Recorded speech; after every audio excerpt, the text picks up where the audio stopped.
جس وقت دولت پری آپ کے سامنے آ جائے اور آپ کی خدمت میں حاضر ہو کر آپ کا مقصد پوچھے، تو آپ اس سے کہے کہ جو آپ کو ایسے طریقے بتائے جائے یا ایسی ترتیب بتائی جائے کہ جس سے آپ کو بہت زیادہ فائدہ ہو۔ یہاں پر ایک بات یاد رکھنا، اگر آپ ایک ہی مرتبہ اس سے کام لینا چاہتے ہیں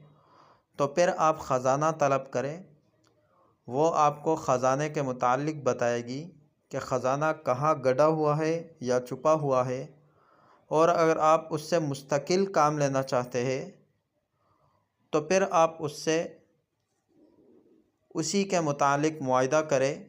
کہ آپ کو جب بھی ضرورت ہو دولت پری حاضر ہو اور آپ کو جو کام ہو وہ کام آ کر کر جائے۔